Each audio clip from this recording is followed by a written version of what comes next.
Hola amigos, ¿cómo están?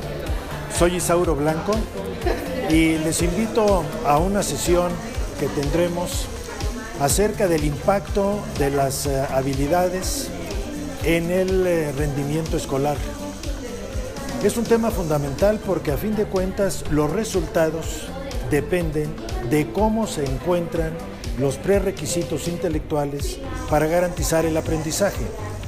Hablaremos de las habilidades cognitivas, habilidades socioemocionales y habilidades fisioneurológicas, que entre las tres forman el triángulo del aprendizaje. Es un tema fundamental para ustedes como docentes y que seguramente les ayudará a resolver muchos de los problemas que hasta ahora parecerían insolubles. Los espero a las 6 de la tarde. Me dará mucho gusto ese encuentro virtual con ustedes.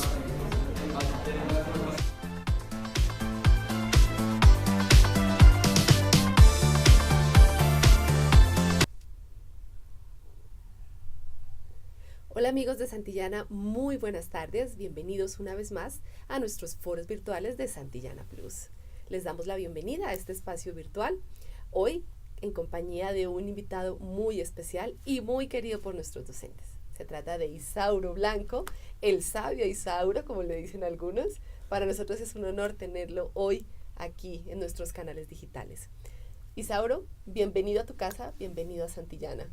Pues te agradezco mucho, Hilda, estos comentarios, y de veras cuando llega uno a este país uno siente el calor, la acogida amable que tienen un carácter maravilloso y realmente se siente uno en casa. Bueno, nos alegra mucho, finalmente, Isauro es mexicano, sin embargo ha viajado muchas horas porque actualmente reside en París, ¿verdad? Sí, ya llevo 8 años viviendo ahí y previamente 17 en Madrid. En Europa. Sí, pero siempre en contacto con Latinoamérica, entonces esto me ayuda a mantener también esta visión concreta de lo que está pasando en nuestros países aquí en América Latina. Y todo lo que hay que hacer y a nivel de educación. Así es. Que nos espera ahí un reto muy interesante. Sí. Bueno, pues para quienes no conocen a Isauro, quiero contarles un poquito de su biografía. Isauro es filósofo, pedagogo, psicólogo educativo y clínico. Es reconocido en Latinoamérica y España por su extensa y exitosa trayectoria como conferencista y asesor de padres, alumnos, profesores y directores de escuelas, además de universidades y empresas, tanto en América como en Europa, como nos estaba comentando. Asimismo, es muy reconocido por su participación en congresos internacionales. Recientemente tuvimos el placer de tenerlo en el tercer encuentro nacional de la mesa privada, de la mesa de educación privada aquí en Colombia. Y pues ha escrito muchos artículos en revistas y en prensas y ha participado en varios programas de radio y de televisión, ¿verdad? Bueno, Isauro ha dedicado su vida profesional a la enseñanza y a la investigación de sistemas de desarrollo cognitivo, socioafectivo y neurofísico, ocupando funciones directivas en diversas instituciones. Es también pionero en la aplicación del coaching para formación de profesores y directores. Actualmente es fundador y director de ASC, American Society of Communication, Hábil Sistemas, Hábil Mind, con oficinas en España y México, y es autor del programa de habilidades de pensamiento Hábilmente, que consta de materiales graduados y sistemáticos que actualmente se aplican en numerosos centros escolares y cuenta con ya más de 300,000 alumnos a los que está impactando. Así ¿correcto? Es, sí, muy bien. En realidad la biografía de Isauro es bastante extensa, podríamos estar aquí contando mucho de lo que hace nuestro invitado, pero creo que aquí nos damos una idea de todo lo que hace y de verdad que es un honor tenerlo aquí en este espacio. Entonces, el tema que hoy nos convoca es un tema muy interesante, un tema fascinante, un tema intrigante, que es el tema de las habilidades. Lo hemos denominado hoy el impacto de las habilidades en el desempeño escolar, ¿no? Sin embargo, al final el tema de las habilidades va mucho más allá de un rendimiento escolar, va mucho más allá de la escuela y finalmente tienes un impacto en la vida y en el desarrollo del ser humano. Sí. ¿Verdad? A fin de cuentas, la escuela no puede ser un reducto de lo que es el aprendizaje académico. Sería una visión muy miope de lo que es la educación. La escuela tiene que educar no solamente en el aprendizaje de ciertos contenidos académicos que luego se orientan hacia la carrera profesional, sino tiene que enseñar sobre todo a vivir a los niños y adolescentes que pasan por las aulas. Además, el concepto de aprendizaje tampoco se circunscribe al área escolar. Tenemos que aprender a vivir, no solamente aprender ciertos contenidos académicos. Por lo tanto, este tema lo tenemos que ampliar de manera que podamos nosotros también llegar a unos niveles mucho más amplios, más profundos, y que la escuela y la familia hagan esa alianza para que los niños salgan de una manera más completa en su desarrollo. Así es que vamos a utilizar sistema escolar y aprendizaje en un paradigma mucho más amplio. Sí, bueno, realmente este es un tema que está causando muchísimo interés. Las personas que están conectadas en este momento, hemos recibido ya más de 100 preguntas a través de Santillana Plus. Esperamos poder responder a estas preguntas que nos están haciendo. Intentamos ahí resumir un poquito, hay algunas que se repiten, otras que podremos ir dando respuesta poco a poco. El foro seguro que se nos va a quedar muy corto, pero la idea es que podamos seguir entablando esta conversación a través de nuestros canales digitales. Entonces, antes de arrancar ya con las preguntas propiamente en este foro, queremos invitarlos a que sigan muy activos, a que sigan enviando sus comentarios, sus preguntas, a que nos envíen sus fotos, cómo están viviendo este momento. Ustedes nos están viendo aquí ahora, pero nosotros también queremos verlos a ustedes. Y como siempre, tenemos regalos y sorpresas para nuestros asistentes virtuales. Entonces, hoy vamos a regalar un kit de habilidades socioemocionales, un kit que le hemos llamado así porque está compuesto por el libro Habilidades 21. ¿Qué te gustaría aprender en el colegio? Es una publicación recientemente impresa y presentada por el Grupo Santillana y el programa SET 21, que habla específicamente de este tema de habilidades que les va a ser de verdad muy interesante. Y cómo no, qué mejor manera de poder trabajar las emociones y poder trabajar este tema de las habilidades a través de la literatura. Así que tenemos también un pack de nuestros libros de literatura, que también recientemente los presentamos en la Feria del Libro con las novedades y que seguro en el aula les será muy útil a nuestros docentes. Así que también tenemos este pack y aquí vamos a regalar también este cubo Rubik de nuestro programa Logros, que ya más adelante contaremos un poquito mejor en qué consiste este programa. Aquí este cubo Rubik que también nos ayuda un poquito a mover esas estructuras de pensamiento. Claro, así muy bien. ¿Vale? Entonces, les recuerdo para que con el hashtag numeral Foro Santillana Plus sigan enviando sus comentarios, sus preguntas y sigamos manteniendo esta conversación aquí virtualmente. Entonces, bueno, Isauro, a lo que nos convoca, yo quisiera empezar por el principio. Iniciemos hablando por qué hoy se habla tanto del desarrollo de habilidades. ¿Por qué vemos organismos, instituciones tan importantes como la OCDE, como el BID, como el Banco Internacional, poniendo tanto foco y tanto énfasis en el desarrollo de habilidades, incluso proponiendo políticas públicas para los gobiernos y especialmente en Latinoamérica, para que ya se deje un poco a un lado el tema de los saberes y se centre más en las habilidades? ¿Por qué es tan importante esto, Isauro? Mira, de hecho no es un tema nuevo. Realmente esta curiosidad o esta inquietud empezó en los años 70 y surgió básicamente como una inquietud por parte de las empresas, porque se estaban dando cuenta que la formación universitaria con la que llegaban al mundo del trabajo no les capacitaba realmente para realizar los trabajos que se esperaba que hicieran ahí. Esta descompensación o esta brecha entre la preparación escolar y el mundo del trabajo empezó a inquietar mucho al mundo educativo, porque decían no estamos desarrollando en nuestros alumnos aquellas necesidades laborales que luego van a tener que poner en práctica.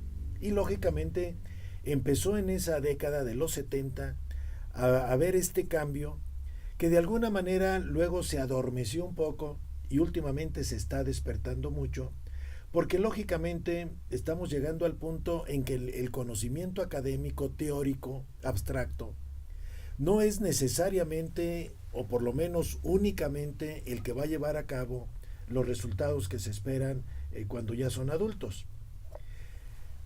Ya después, la misma OCDE publicó una serie de materiales en donde enfatizaba mucho este aspecto de las competencias, y las competencias se empezaron a relacionar mucho con lo que son las habilidades. Este documento de la OCDE se llama CEDECO, de SECO, y ahí se presentaban cuáles eran aquellas competencias básicas con las cuales los alumnos tendrían que llegar al mundo del trabajo. En ese momento, nuevamente, un ente externo a la educación vino a despertarnos de ese sopor, de estar repitiendo contenidos, informaciones, para decir, el enfoque tiene que darse en otro nivel. Y por último, la incursión que hizo el mundo de la tecnología, sobre todo la entrada a Internet, hizo que ya la información estuviera accesible a todo el mundo y que no estuviera reducida al mundo del libro o del profesor. Actualmente sabemos que la información está disponible más en Internet que en los profesores o en el mundo escolar. Este cambio tecnológico obligó a que la escuela tenía que volcar su mirada a otros elementos más importantes como son la formación de habilidades. Si la información ya no es la necesidad fundamental en la escuela, la pregunta es, ¿y qué es el centro de atención, el foco de atención de los profesores y de la escuela? Y es cómo desarrollamos en los alumnos la capacidad para comprender, para utilizar, para transformar y para crear la información que ya es excesiva a través del Internet. Este panorama nos llevó a que la educación en muy poco tiempo tuvo que cambiar su foco de atención y volcarlo al desarrollo de las habilidades de aprendizaje. Clarísimo. Claro, de hecho vemos que ahora estamos en un mundo en constante cambio, en constante movimiento. Un mundo, los chicos que están ahora en la escuela tendrán que enfrentarse a trabajos que no existen y prepararse para un mundo incierto, sí, donde además hay que aprender a gestionar la abundancia, sí, ¿no? Tenemos abundancia de información, sí, y eso no es fácil de manejar. Sí. ¿Cómo lograr? El cambio básico está en que precisamente el aprendizaje ya no va a ser tanto de los contenidos, aunque son necesarios los contenidos para que los procesos de pensamiento funcionen, dado que no operan en lo abstracto. Pero precisamente es ahora el hecho de decir que no son las máquinas las que van a hacer el cambio educativo. Simplemente lo que está haciendo Internet es darnos acceso a la información, pero la información no es el aprendizaje, ni es el objetivo del aprendizaje, sino el conocimiento. ¿De qué manera los alumnos pueden transformar la información en conocimiento? El profesor es ese mediador que tiene que buscar herramientas, metodologías, materiales que ayuden a que los alumnos aprendan a hacer esta transformación de información en conocimiento y en creatividad.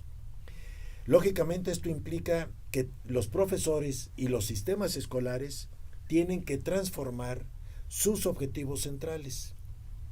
Yo de paso les quiero decir que es un error cuando las escuelas pretenden consistir la introducción de aparatos electrónicos como la fuente de la innovación. Fue el mismo problema cuando se introdujeron las pizarras electrónicas. Esos aparatos no son los que son la clave de esta innovación o de este cambio de paradigma educativo. Siguen siendo los profesores, siguen siendo los seres humanos los que hacen el cambio, que utilizan estas herramientas para que el alumno logre estas capacidades. Claro, de hecho, el uso ya de las pantallas y el acceso a tanta tecnología también está empezando a tener unas repercusiones no tan positivas como lo esperaríamos. Sí.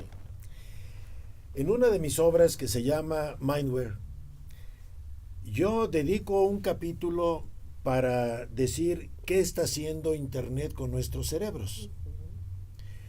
Por primera vez en la historia, los elementos de comunicación masiva que interactúan con el ser humano están haciendo ya un cambio en la forma de pensar y de ver la vida.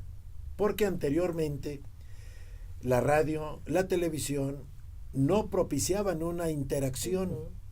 El Internet sí. Y de esta manera puede estar transformando, configurando la mente de las personas al interactuar con los aparatos. Tengo un estudio que originaron en Japón que nos habla de los problemas que podemos estar generando en la mente de los niños, de los adolescentes, cuando no podemos nosotros dirigir el mundo informático. El reto actual es cómo domesticamos la tecnología. Y ese es uno de los aspectos que tenemos que educar. En ese estudio aparecen algunas imágenes que luego vamos a ver, van a poder ustedes ver dentro de de las presentaciones, en donde el exceso de las pantallas, las diversiones de pantalla, están haciendo una serie de cambios en las mentes de los niños, y es por la siguiente razón. Todas las diversiones de pantalla están afectando 3 áreas importantes del cerebro.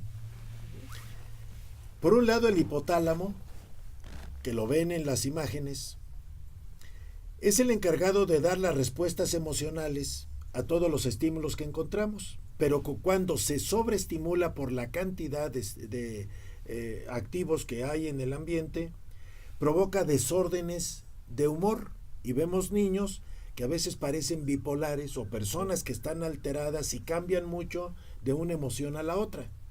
Eso es por el hipotálamo, que está sobreestimulado con las diversiones de pantalla. Entonces, Isauro, pero esta es una realidad que ya no podemos desconocer y que no podemos aislar del todo. Entonces, ahí, ¿cuál es tu recomendación? Miren, yo lo que sugiero es que, a fin de cuentas, decía, el reto actual es domesticar la tecnología. Porque si no, ese caballo salvaje nos va a llevar a donde él quiera.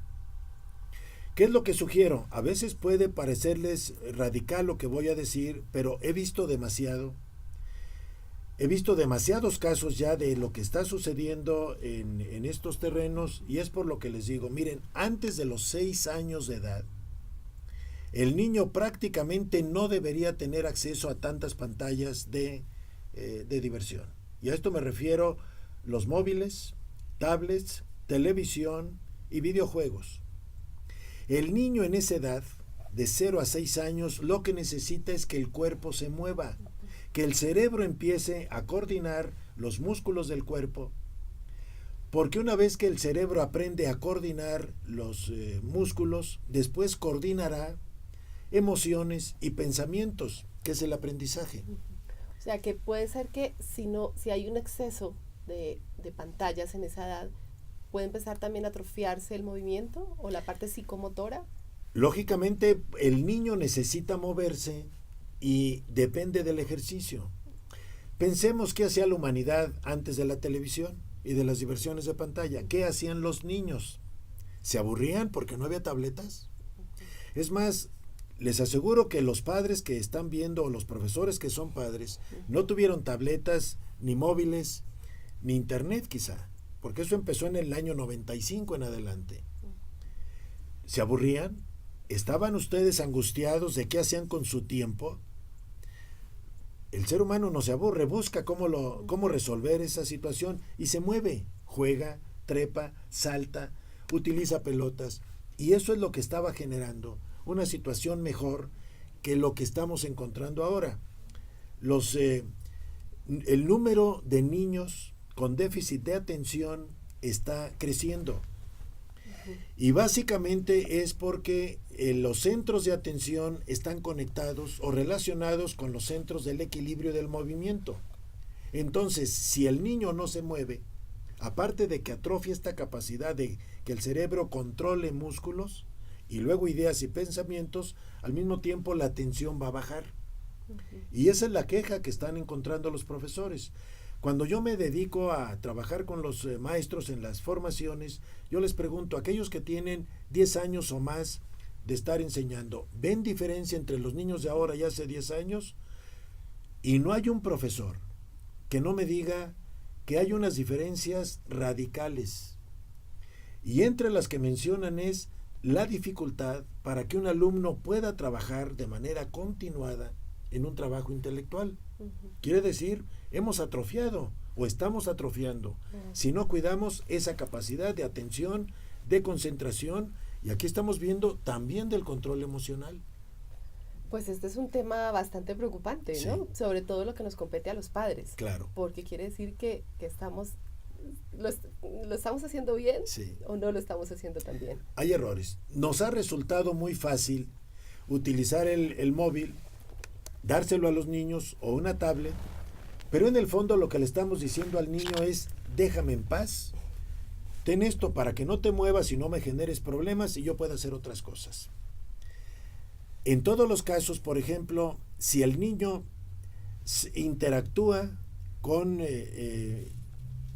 equipos informáticos, no va a desarrollar el lenguaje, porque el lenguaje solamente se desarrolla por la interacción humana. Aun cuando le hablara o le hable un equipo electrónico, ese lenguaje no se va a sentar porque tiene una relación de los lenguajes con áreas de tipo social en el cerebro.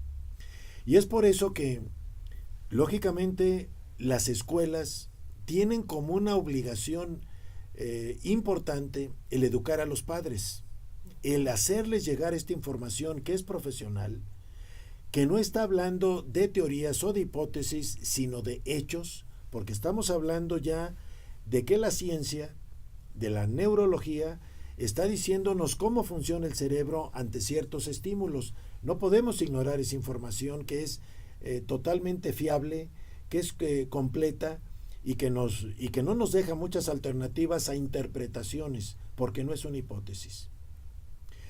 Pero si seguimos viendo estas imágenes, la otra parte del cerebro que se activa mucho cuando están viendo ellos diversiones de pantallas es el septum, que está en la segunda imagen. Esa parte controla los estados de alerta, que es lo que nos mantiene atentos, nos mantiene de una manera completa en una actividad. Pero cuando hay sobreestimulación vamos a encontrar la agitación. Cada vez más también en los colegios hay las quejas de niños hiperactivos, que no se quedan quietos, que no pueden poner atención, que se mueven demasiado, pero claro, estamos haciendo exactamente lo contrario a lo que deseamos obtener. En el área sensorio-motriz, que está en la tercera imagen, que es la parte azul, esa parte controla el movimiento, pero cuando hay esta sobreestimulación, se encuentra en los niños la agresividad. Y esto va a ser más notable en los niños que en las niñas. Porque gran parte de los códigos genéticos masculinos orientan mucho a la fuerza, a la competición, a la agresividad. Pero todos estos elementos que estamos hablando van a estimular esta parte y la van a convertir en agresividad.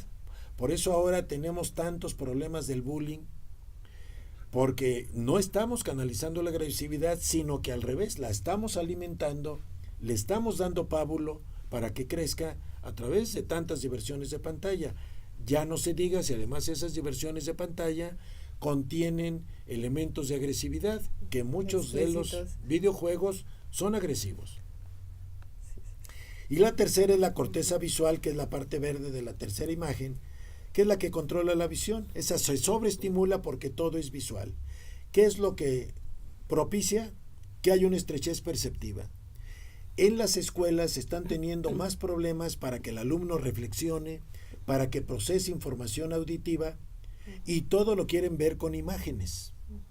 Es un error cuando inclusive le hacemos el juego a esta situación, porque en las escuelas queremos todo enseñarlo en base a imágenes, a películas, a a que haya algo que el niño esté viendo, cuando en realidad esto que ya lo estamos teniendo de una manera continua, la escuela tendría que ir equilibrando para que hubiera también ingresos auditivos, que son aspectos de reflexión, de seguimiento de instrucciones orales, porque si no el niño lo que no ve no existe. También lo que toca. Lo que toca. Y en los aspectos emocionales, porque el mundo de la imagen tiende a concentrar la mayoría de esa información. Wow. Entonces, bueno, ahí la pregunta es, ¿cómo tiene que recibir la escuela y qué tiene que hacer la escuela para empezar a equilibrar estos desórdenes con los que están llegando nuestros niños? Y ya empezamos a ver que en muchos colegios que vemos que empiezan a medicar a los niños porque empiezan a salir todos estos temas de esos desórdenes de aprendizaje, todos estos temas que empiezan a medicar. Claro. Miren, por ejemplo, yo que llevo tantos años en educación, he visto que ha ido cambiando la cultura y los ambientes escolares, y es a lo que te refieres. Antiguamente, hace más de 7 años, prácticamente no se conocía el término de déficit de atención o de hiperactividad, y a los niños prácticamente no se les medicaba.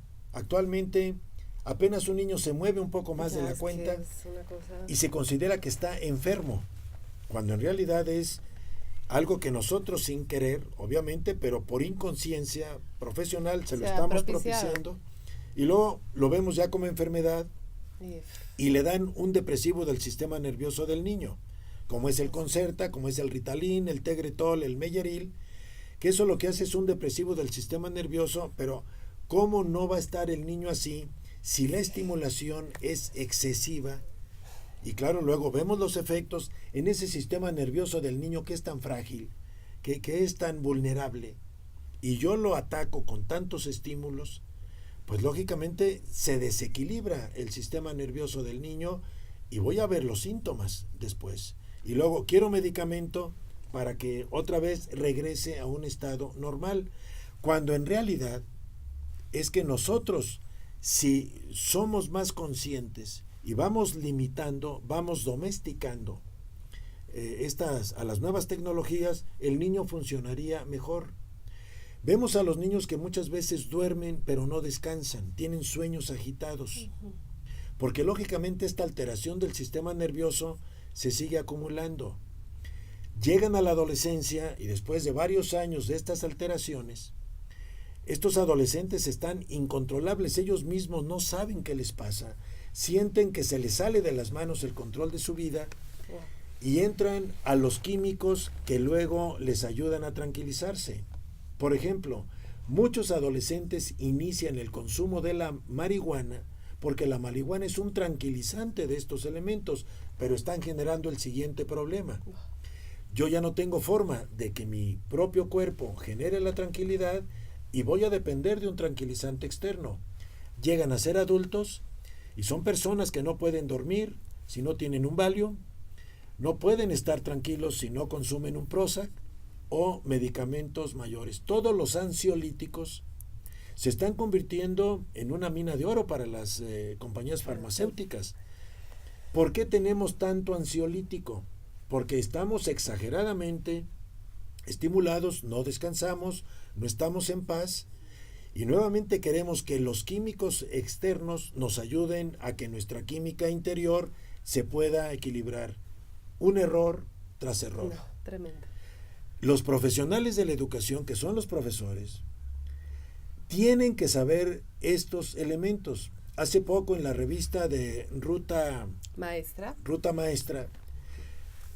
yo publiqué un artículo que se llama "La educación está escrita en códigos neurológicos".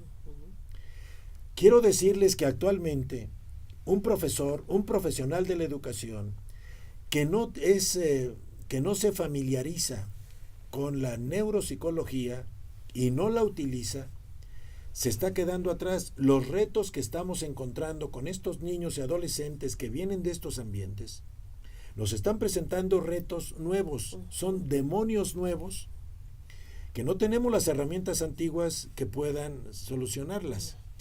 Y necesitamos primeramente información fiable. La neuropsicología nos está diciendo, si haces esto, ve cómo funciona el cerebro. ¿Quieres que funcione de otra manera? ¿Sabes qué hacer? Claro que muchos de estos elementos nos llevan a una autodisciplina personal, familiar.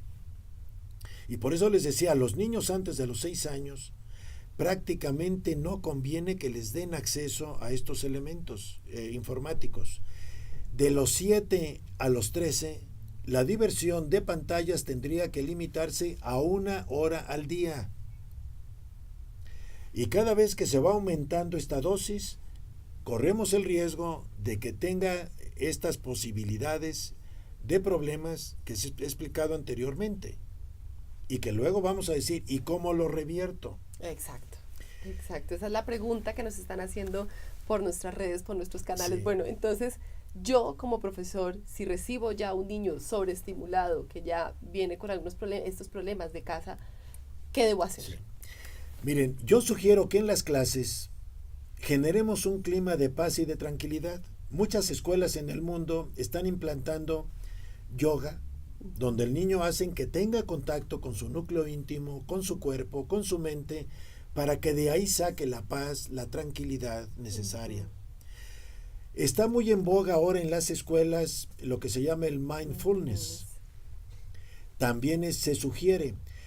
Hay muchos estudios al respecto de qué hace en la mente este trabajo del mindfulness, que es relajación consciente. Esto viene desde hace muchos años. Yo recuerdo aún de adolescente haber leído todo lo que era el principio de la relajación consciente, y todos los adultos que, de una manera u otra, hacemos relajación, mantenemos una tranquilidad, un funcionamiento neurológico mucho mejor a cuando estamos en esta vorágine de acontecimientos, de estímulos para los que no estamos preparados. Nuestro cerebro necesita momentos de tranquilidad, de paz, y además que los estímulos lleguen en orden. Cuando llegan de manera intensiva, la sobreestimulación, por ejemplo, provoca ruido mental, y estoy en una vorágine donde no pongo orden en mi mente. Entonces, todas estas prácticas de yoga, de mindfulness, de relajación, es importante que el profesor sea el primero que tenga un ambiente de paz, que su voz, inclusive en ciertos momentos, baje de niveles ese ruido, y en especial los adolescentes, que sabemos que escuchan la música con unos decibeles que son sumamente agresivos al sistema nervioso, tan frágil del adolescente. El otro aspecto es el que los niños tengan más contacto con la naturaleza. Ustedes aquí en Colombia, que tienen unos paisajes tan bellos, y veo que las escuelas aquí en Colombia están llenas de vegetación, que no son solamente cemento. Eso, por ejemplo, es fabuloso, pero es importante dejar que el niño conviva con la naturaleza, que observe la naturaleza. Que plante, que cultive. Ahí está, sí.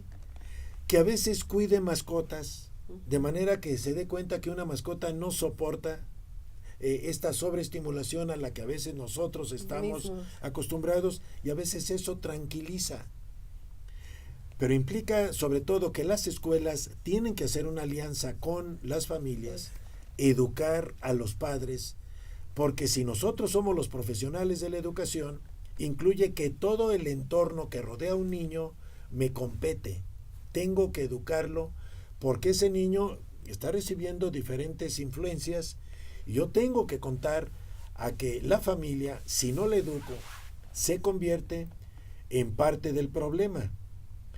Y entonces yo necesito que forme parte de la solución, informándola, incentivándola a que haga este tipo de conocimientos. Claro, es que nos tocó un cambio de época, sí, en el que nos llegó esto, nos llegó toda la tecnología, y la hemos tenido que gestionar de la mejor manera que creemos que lo hacemos.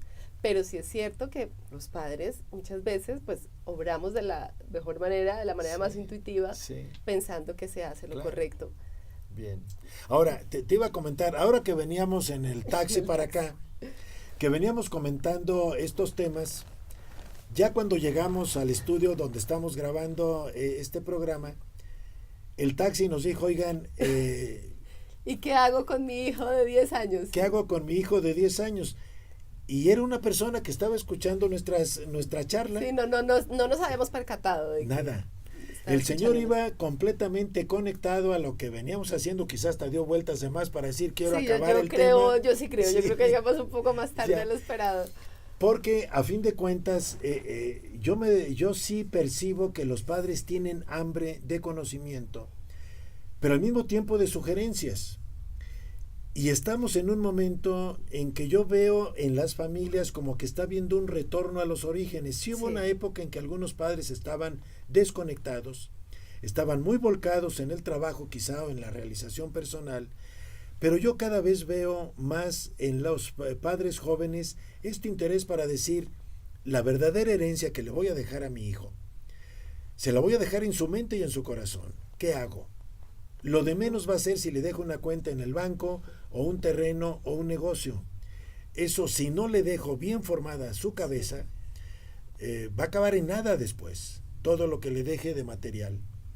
Es por eso que yo sí creo que nos tenemos que poner como un reto las escuelas educar a los padres. Yo escucho con frecuencia escuelas que dicen quisiéramos tener niños huérfanos porque los padres son un estorbo.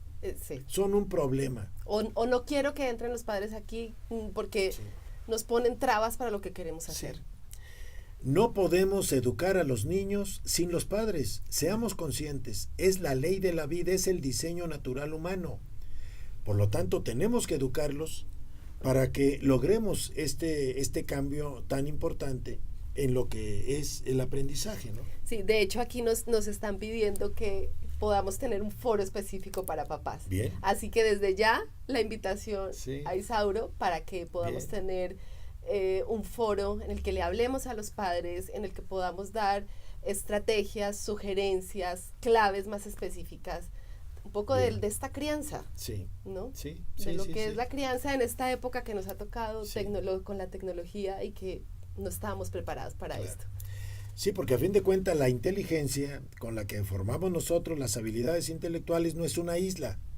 Va a depender mucho de elementos socioemocionales y fisioneurológicos. De hecho, acabamos casi deformando el cerebro a través de esta sobreestimulación y luego vemos los efectos de los que nos queremos salir o queremos que el niño cambie, cuando en realidad por inconscientes estamos haciendo lo contrario. Entonces, creyendo que hemos obrado correctamente. Sí. Y no le damos la importancia que tiene cuando en realidad hay mucha investigación al respecto. Y repito, no estamos hablando de hipótesis o teorías, son hechos, es ciencia de lo que estamos hablando. Bueno, Isauro, pues puede ser un poco alarmante y la verdad es que es un tema que causa mucho interés y del que podríamos estar hablando muchísimo más tiempo. Pero bueno, la buena noticia es que vamos a tener un nuevo foro dedicado para papás para que podamos paliar esta parte y sobre todo en esa primera infancia en la que se está moldeando el cerebro, que es mucho más maleable y que es tan importante esa intervención sobre todo del primer círculo que es la familia. Bien. Entonces pasemos al siguiente círculo, ya a la escuela. Entonces aquí vamos a empezar a dar paso a las preguntas porque nos están escribiendo y nos están pidiendo bastante. Entonces, nos pregunta Arturo Rojas desde Cali, desde el Colegio Inglés de los Andes. ¿Existe alguna taxonomía de las habilidades en el triángulo del aprendizaje que tú has mencionado y que lo comentamos en el video promocional? Si los maestros los identificásemos, sería menos probable que las ignorásemos en nuestros intercambios con nuestros estudiantes. Miren, cuando hablamos de una taxonomía significa un orden jerárquico que requiere de ciertos prerequisitos y que va avanzando cada vez más. Yo más que una taxonomía de las habilidades, yo vería más una organización diferente dependiendo de los procesos intelectuales que se necesitan para una habilidad y que son procesos intelectuales. Cuando encontramos la información que es abundante, excesiva y cada vez va a haber más, lo que tenemos que ver es qué hace la mente como habilidades para gestionar, para convertir esa información en conocimiento. Lo primero sería cómo desarrollo un filtro de atención. Ese filtro de atención se forma sobre todo antes de los 7 años de edad. Y los centros de atención están en el sistema cerebelo-vestibular. El cerebelo lo tenemos en la parte trasera de la cabeza y el sentido vestibular está en el oído interno. Entre los dos controlan el equilibrio y la atención. El cerebelo funciona básicamente como receptor del cerebro. El cerebro va a atender todo lo que deje pasar el cerebelo. Imagínense, por ejemplo, en un colegio que llegan 10 familias que quieren hablar con el director al mismo tiempo de los problemas de sus hijos. El cerebelo tiene que empezar a decir, a ver, tú primero 15 minutos, tú después 15 minutos y tú en adelante. Y organiza los estímulos que llegan al director, que es el cerebro. Y entonces lo puede atender con eficacia. Pero supongamos que la secretaria es muy ineficiente. O los estímulos son tan fuertes que abren la puerta y entran todos. Y yo le quiero hablar de mi hijo que tiene este problema. Pues yo, mi hija, estoy preocupada acá. Pues, ¿qué va a hacer el cerebro? Se vuelve loco. Puede bloquear. No puede. Y se bloquea. Esto se llama ruido mental. Yo ya no sé qué hacer porque estoy verdaderamente abrumado de estímulos. El cerebelo es el que dice cómo establecer un orden para que el cerebro atienda bien, y eso es la atención. Cuando nacemos no tenemos nosotros desarrollada esta habilidad, hay que aprenderla. Curiosamente, el sistema cerebelo-vestibular también es el controlador del equilibrio. ¿Cómo puedo desarrollar yo esta parte de la atención con todas las actividades de equilibrio?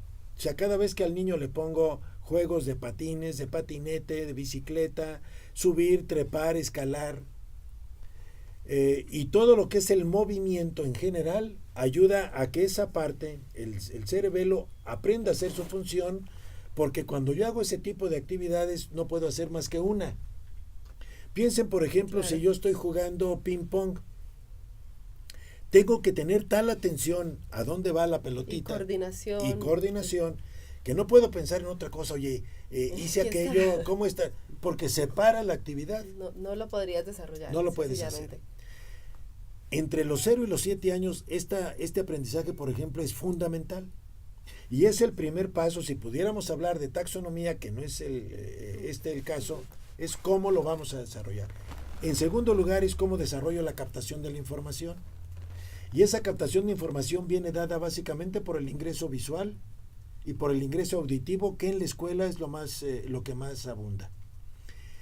Nosotros por el ingreso visual captamos el 80% de la información.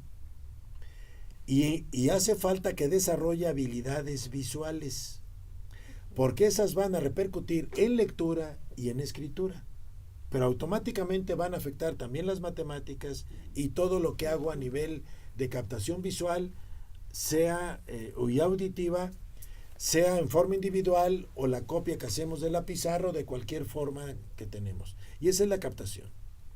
Una vez que yo he captado información, se va a un banco de datos muy grande que se llama memoria. Que también debemos ejercitarla. Tenemos que ejercitarla. Es un proceso necesario dentro de las habilidades, y hay habilidades de memoria.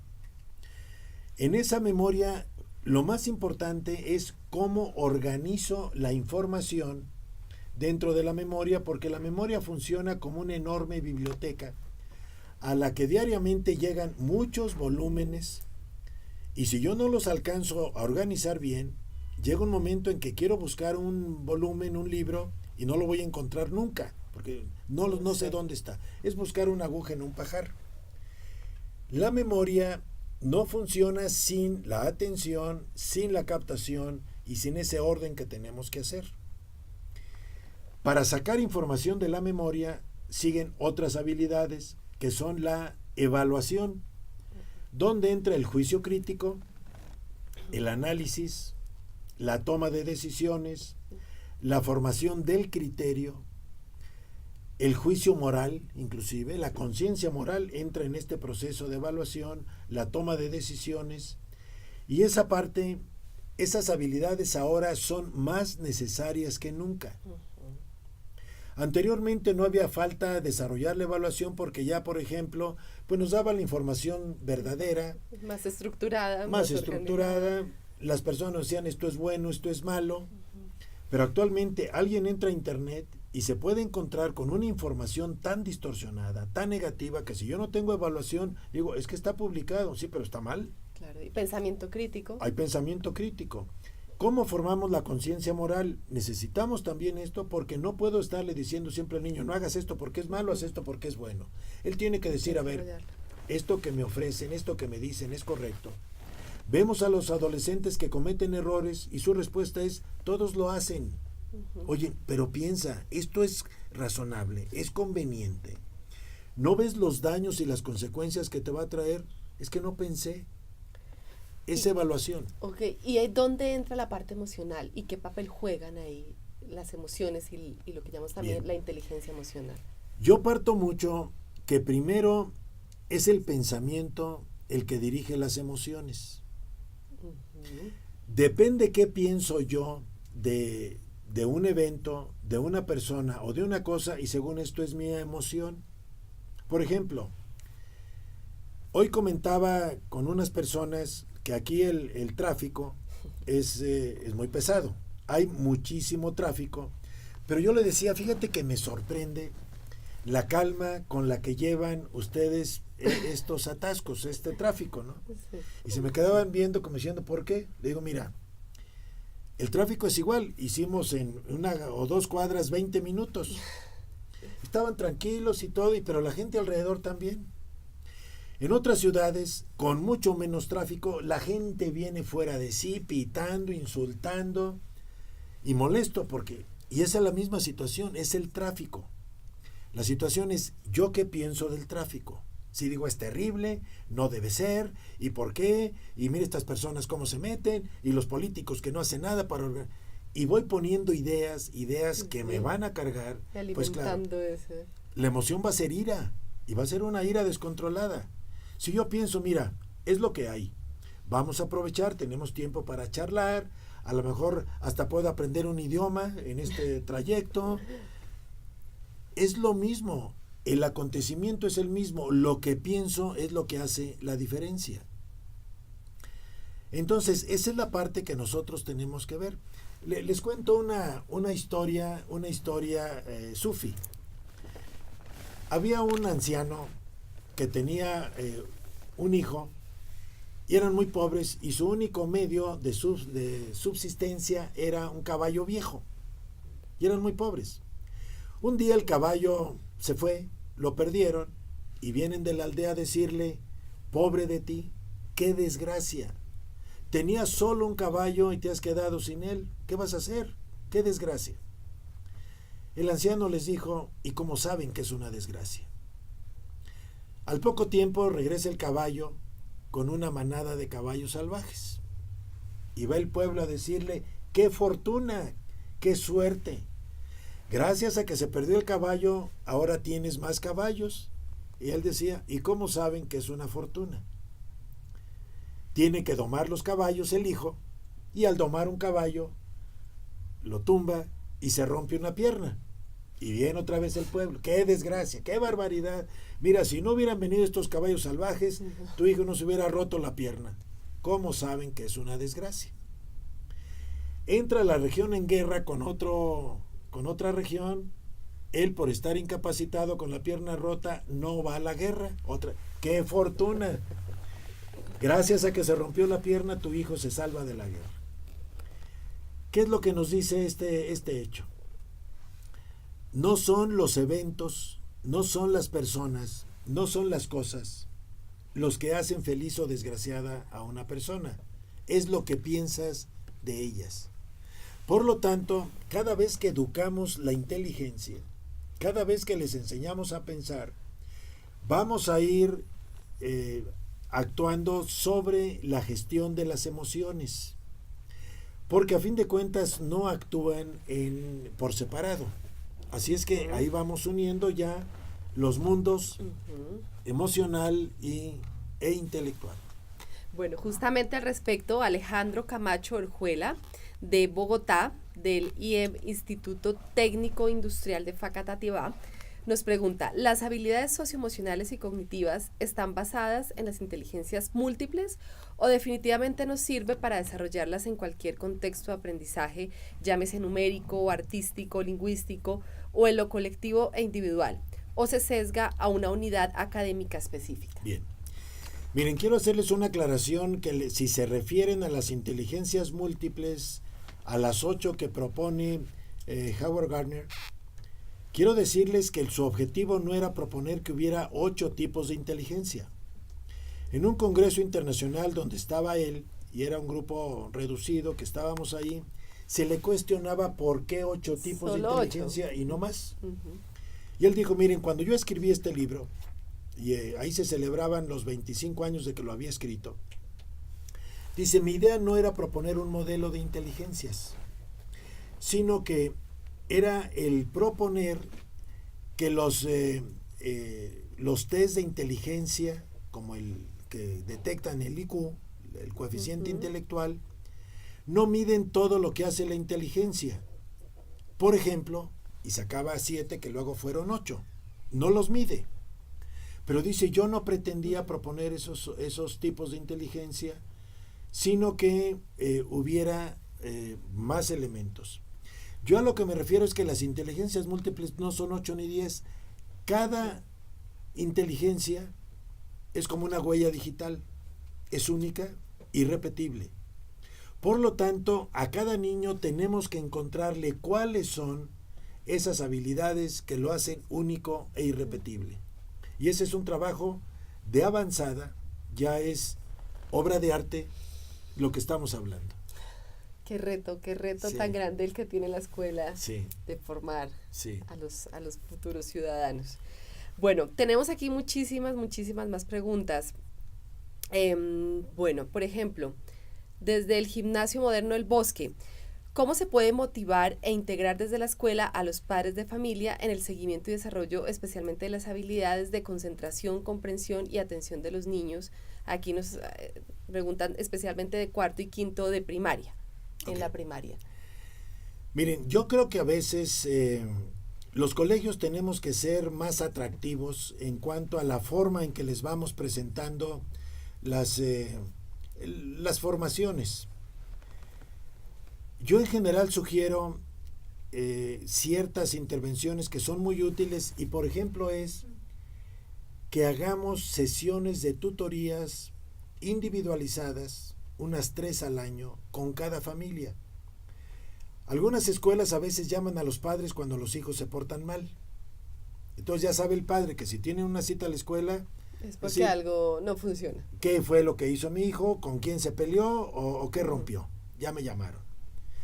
El asunto está que hay que hacer una alianza y sabiendo que cada niño es único y es irrepetible, la tutoría tiene como función el que la escuela le dé a los padres cuál es la visión que tiene el claustro de profesores, el grupo de profesores, sobre su hijo, y entre el de educación física, el de arte, el de música, el profesor de matemáticas, o como lo tengan estructurado, juntan sus comentarios y le dicen, mira, vemos que tu hijo va avanzando en esto, sugerimos que hay que ponerle atención en tal área de su desarrollo personal, estamos haciendo esto en el colegio, y si quieres reforzarlo esto en casa, te sugerimos que en casa hagas esto. Porque en ocasiones de los colegios nos equivocamos en las intervenciones. Llamamos a los padres para decirles, tu hijo no pone atención en clases. El padre va a decir, ¿y yo qué quieres que haga? ¿Cómo hago eso si no estoy en la clase? Pues sí, es como si él me dice, oye, fíjate que no se quiere bañar. ¿Qué hago? Y yo cómo voy a tu casa para que se bañe. Si yo le doy información no solamente al que se porta mal, y no le presento quejas, sino sugerencias de desarrollo, el padre decir, voy a ir. Muchos padres a veces no quieren ir porque los regañamos. Otra vez. Me van a decir lo mismo que me han dicho 5 veces. Y que no sé qué voy a poder hacer o cómo voy a poder aportar yo en ese aspecto. O me dan quejas donde no tengo área de influencia, que está mal en clase, habla mucho, se pelea. ¿Yo qué hago allá si acá no lo tienen? Entonces, una parte es, yo les sugiero ir pensando que si cada cerebro es único e irrepetible y quiero yo desarrollar estos elementos y este atractivo para los padres, primeramente hagamos actividades que sean según este diseño único y repetible del niño, y démosles estas sugerencias. Después ya veremos que ciertas sesiones las podemos hacer por grupos de interés. Uh-huh.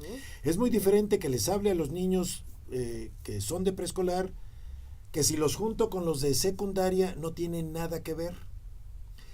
Necesitamos que haya algo que diga el padre, hay algo para mí, pero si me van a hablar de generalidades o de filosofía de la educación, al padre eso no le interesa. A él le interesa qué hago concretamente con mi hijo.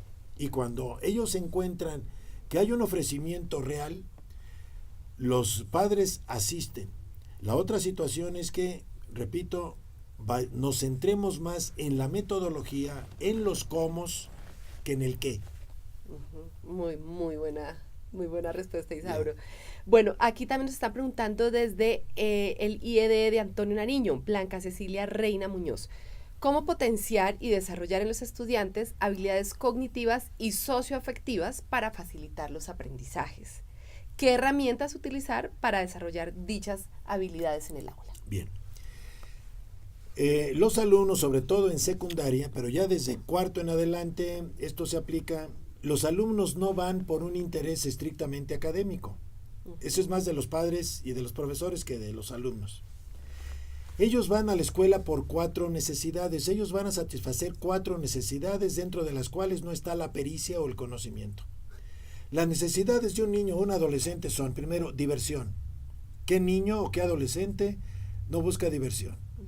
Si las clases, si los mecanismos, las actividades, los materiales son divertidos, el niño va a decir, me divertí. Y es cuando hablan, la clase estuvo divertida. Diversión. Segundo, pertenencia. Para los niños y adolescentes, el grupo, la pertenencia es fundamental. Por lo tanto, tenemos que estructurar más trabajo en grupo que individual. El trabajo cooperativo para los niños y adolescentes es ideal, pero además es lo que hacemos en general. Es más, desde que el hombre estaba cazando mamuts, lo tenía que hacer en grupo, hasta para lanzar un cohete al espacio. Lo hacemos en grupo, todo. Actualmente, cuando enfatizamos tanto la competitividad, quién es mejor, yo le gané, primer lugar, esto lo que hace es que cada quien se encierre para ganarle al otro.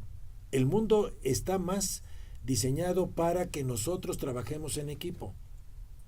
Entonces, cada vez que respetamos esta necesidad de pertenencia a través de trabajo en grupo, trabajo cooperativo, satisfacemos la segunda necesidad. La tercera es de éxito. Si el niño y el adolescente tiene éxito en lo que está haciendo, va a querer continuar con esa actividad, porque el éxito es autorreforzador. Y el fracaso lo que hace es que me alejo de donde fracaso. Y la cuarta necesidad es libertad. Que el niño tenga ciertos elementos y escoge qué es lo que quieres hacer.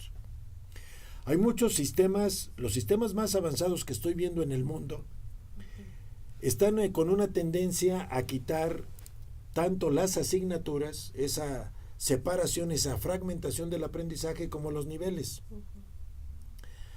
Acabo de llevar un grupo hace una semana a Finlandia de directores y ya están haciendo 1 hora a la semana donde se reúnen alumnos de primaria y de secundaria para hacer proyectos. Por intereses. Por intereses. Pero además, el niño pequeño que se reúne con el adolescente se siente que estoy con los mayores. Y los mayores sienten como que voy a cuidar a mi hermanito y le voy a enseñar, y se sienten muy paternales. Y hacen una transferencia impresionante. La educación va mucho en esa línea. Lo peor que está sucediendo para un país es la rigidez en los sistemas y es la inflexibilidad para realizar este tipo de aprendizajes. Sé que es uno de los dramas que tenemos en nuestros países, incluyendo Colombia. Esa rigidez, esa inflexibilidad está matando a los niños. Y claro, ya lo que están ahí es soportando una situación, ya no están en lo que era el origen del escolai griego, el lugar del gozo, el lugar del disfrute. Es donde tengo que estar. Sé que hay muchos colegios, y he visto varios colegios en estas venidas que he hecho a Colombia, donde he visto excelentes experiencias que van llevando muchas escuelas, donde propician este tipo de actividades, y se ve en la cara de los niños que están en la Escolae, el lugar del gozo. Ya lo están haciendo muchos colegios, pero básicamente atendiendo estas 4 necesidades que tiene el niño y el adolescente. O sea que un niño que está feliz en su colegio es un niño que lo expresa abiertamente. Si un niño dice no quiero ir a mi colegio, no es porque no está cumpliendo ninguna de estas. Ninguna. De alguna manera yo tengo que enganchar al niño, porque cualquiera de estas 4 necesidades que se satisfacen genera en el cerebro dopamina, que es el gratificante natural. Todo aquello que hacemos y que nos gusta y que nos sentimos bien, es que hay secreción de dopamina. Hay personas que lo hacen solo, divirtiéndose, jugando, comiendo, lo que sea, y secretan dopamina y los tienden a hacer más. Porque hay personas que disfrutan la lectura y lo gozan, porque secretan dopamina. Cuando la escuela va haciendo que el niño, en esas actividades, en esos materiales, a través de esas intervenciones, disfruta y dice, qué bien me lo pasé hoy, va a haber dopamina en el cerebro. Y entonces cada vez se refuerza a sí misma esa actividad. No hay otra forma. Bueno, Isaura, seguimos recibiendo muchísimas preguntas, pero el tiempo ya se nos va agotando. Qué lástima. Sí. Nos están pidiendo tener más tiempo contigo. Sí. Quieren que ya hagamos nuevos foros contigo. Bien. Pero bueno, para ir cerrando, hay una pregunta aquí, una pregunta final, y es, ¿qué test o instrumentos evalúan estas 3 habilidades de acuerdo a la edad de los niños? Bien. Miren, nosotros tenemos en el Grupo Santillana una serie de materiales que forman parte de un proyecto que se llama Logros. Ahí han incorporado unos materiales que yo he realizado desde 1982 y que los hemos ido mejorando, donde hay una plataforma donde todos los niños participan y se miden cómo se encuentran sus habilidades actuales con la estimulación que han recibido para el aprendizaje, cómo se encuentran sus habilidades emocionales, cuál es su estilo de aprendizaje, para que también se respete los mejores canales de acceso y salida de información de los niños, cuáles son las relaciones que van teniendo, cómo se encuentran los grupos dentro de los colegios, las tendencias personales, un socioemociograma que lo podamos medir, y todo viene acompañado primero con un diagnóstico que le sirve al profesor para saber cómo están, y luego vienen sugerencias, intervenciones y materiales para que podamos resolver este dilema. O sea, no estamos hablando solamente de buenas ideas, de buenos propósitos, sino que hay ofertas directas de materiales y de intervenciones, más apoyo a nivel de coaching sobre cómo podemos lograr este sueño para muchos padres y profesores. Pues sí, es un alivio, Sí. un alivio para muchos, porque nos está preguntando, efectivamente, como que muchas veces los profesores y los colegios se sienten solos ante este reto tan grande que tenemos y con el que iniciamos hoy nuestro foro. Sí. Entonces, bueno, aquí hay una buena noticia, Claro. y es que hay herramientas específicas desarrolladas para ayudar Sí. a identificar cómo se están trabajando estas habilidades y cómo poder mejorarlas. Así es. Y luego también se aplican estrategias o también se puede, a partir de ese programa se pueden decir, bueno, ahora hay que trabajar por esta línea o seguir estos temas. Sí. Sí, la idea con todos estos diagnósticos y estas intervenciones es que hagamos una alianza entre la investigación, que la hacen básicamente editoriales como Santillana, que tiene ya una experiencia comprobada de muchos años, más las invitaciones que nos hacen aquellos que hemos llevado también mucho tiempo de trabajo en estos mismos terrenos, y además las experiencias que hemos tenido de lo que están haciendo en otros países y que lo podemos adoptar o adaptar a lo que nosotros necesitamos. Esta alianza entre los que están en la trinchera, como son los profesores que están en aula trabajando con los niños, pues tiene que haber alguien que le aporte estos materiales, que sea su proveedor, porque él tiene demasiado trabajo ya con atender a cada niño que tiene en el aula y necesita alguien que le esté aportando, que le esté proveyendo de este tipo de materiales. Son estas alianzas las que son necesarias. Actualmente las editoriales de avanzada, como es Santillana, pues ya no se dedica a ofrecer libros, se dedica a ofrecer materiales inertes, se dedica a ofrecer servicios, a establecer alianzas. Esto ya es posible. Afortunadamente se está logrando este tipo de avances y de alianzas. Claro, de hecho nos están preguntando si es posible que tú visites, porque nos estabas contando que has estado visitando colegios, Sí. que estás haciendo asesoría, que estás Sí. yendo a ver ya el trabajo Sí. en el campo. Sí. Lo que pasa es que esto lo tenemos que organizar a través de las venidas que hacemos aquí, a través de estos programas como Logros, donde ya me organizan la agenda y me dicen vamos a ver esto o vamos a ver este colegio, y de esa manera lo vamos nosotros a ir definiendo. O sea, si es posible, y para eso pues se ponen de acuerdo quizá con la dirección o con los datos a donde pueden acudir, y ya ustedes me organizan la agenda. Bueno, creo que tenemos aquí una buena noticia, y es que vamos a poner un link aquí en la caja de comentarios de Facebook para que las personas que estén interesadas en estas herramientas que ha desarrollado Isauro puedan inscribirse, y podemos establecer ya un contacto directo para ver si podemos ir a visitarlas o podemos mostrarles cómo funciona este programa Logros. Perfecto. Y también, bueno, la segunda noticia es que Isauro vuelve a visitarnos en el mes de septiembre. Sí. Ya por aquí nos han soplado, nos dicen que vas a estar en el Congreso Nacional de CONACET de Escuela Católica. Sí. Vas a estar también como ponente invitado. Sí. Entonces ahí también se podrán inscribir, ahí también ustedes que nos están viendo virtualmente se podrán inscribir para ver a Isauro personalmente. Sí. ¿Cuándo es Isauro y de qué se va a tratar tu conferencia? Bueno, es el 28 y 29 de septiembre. Todavía no sé cuál de los 2 días me toca, pero yo voy a estar en ambos días, y pues ahí lógicamente entre una conferencia y otra, en una participación y otra, podemos charlar y comentar lo que sea necesario. A lo mejor ya hacemos algo en vivo a través de Santillana. Segurísimo, seguro que sí. O sea, esto ya aquí es Bien. un reto y es una cita. El tema tiene que ver con cómo podemos hacer un currículum más creativo para que haya una formación de habilidades, de competencias más cercano, con este enfoque más integrador, más holístico. Sobre eso va a ir tu conferencia. Mi conferencia. Bueno, entonces también vamos a poner el link de CONACET para que se puedan inscribir y participen en el Congreso Nacional de Escuela Católica. Además voy a tener ahí un taller donde vamos a aplicar muchas de las herramientas, y no solamente va a ser una exposición teórica.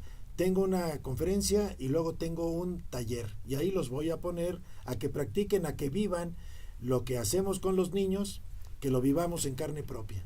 Bueno, y me estabas contando que entonces esa semana vas a estar más días aquí. Sí. Vas a estar toda esa semana, Sí. para que podamos entonces ir a los colegios o trabajar ya en un plan específico para poder desarrollar, poder mostrar esas herramientas que has ayudado que hemos desarrollado en conjunto, Santillana con Isauro, para poder apoyar a los docentes, para poder apoyar a las instituciones educativas en el desarrollo de las habilidades, en el entrenamiento de las habilidades. Así es. ¿Vale? Así es. Bueno, y ya para finalizar, porque ya nos hemos pasado un poquito de tiempo, hayamos hablado de los ganadores de este kit de habilidades socioemocionales. Vamos a ponerlos, no alcanzamos a darlos en este momento porque ya tenemos que ir cortando, pero no se desconecten, vamos a indicarlos aquí en la caja de comentarios de Facebook Live. Van a aparecer los ganadores para que les podamos enviar su pack.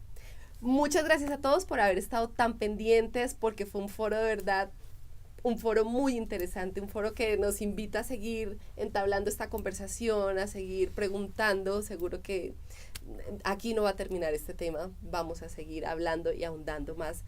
Isauro, muchísimas gracias por tu tiempo, muchísimas gracias por tu sabiduría, por compartir tu sabiduría. Ya aquí muchos ya te llaman como Isauro el sabio. Es la forma de decir viejo, elegante. Isauro, no, eres un sabio, de verdad, muchas gracias por compartir todo esto. No, de veras es un privilegio el poder estar con ustedes, y tenemos que hacer lo que la necesidad nos obliga a nivel educativo. Nuestros niños se lo merecen, es posible porque es necesario. Bueno.